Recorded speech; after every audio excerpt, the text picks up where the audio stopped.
screen time. In our house, it's a bargaining chip. And right now, I'm using it because I'm cleaning the kitchen so that I can get ready to make dinner. Tonight, I'm not making anything special. We're having leftovers.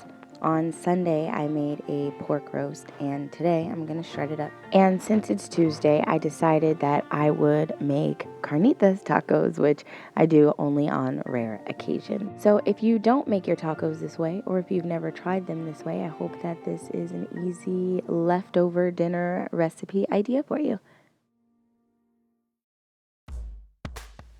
I started out by just making some Pico de Gallo, like just cutting up some white onion, some cilantro, and some tomatoes. I also used a little bit of lemon, and then I season it to taste. But you can make your pico however you want to.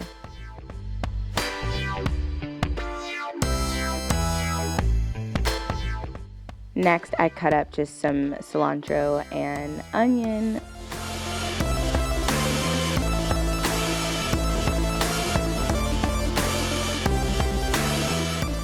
So this is the other half of the roast that I made on Sunday night, so I am just going to shred this bad boy up.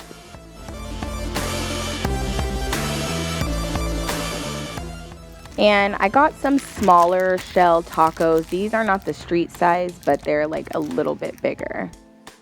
I just warm my shells up over the fire. Another way to do it would be to put them on a flat top or like a griddle.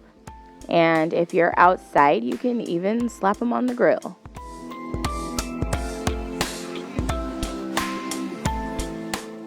I have the tendency to leave the kitchen a lot. I know, bad girl. But yeah, you'll come back and they'll have a lot of black spots on them. So stay right next to your tortillas.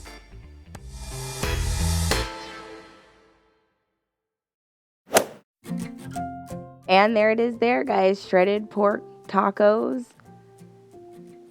This is my plate. I'm probably not going to eat all this. I just did it for the video. But I have the cilantro and onions. We put feta cheese on top, and it's super good. I hope that you guys enjoy this video, and I hope that maybe on Tuesday you make some carnitas tacos. Thanks for stopping by. Bye, guys.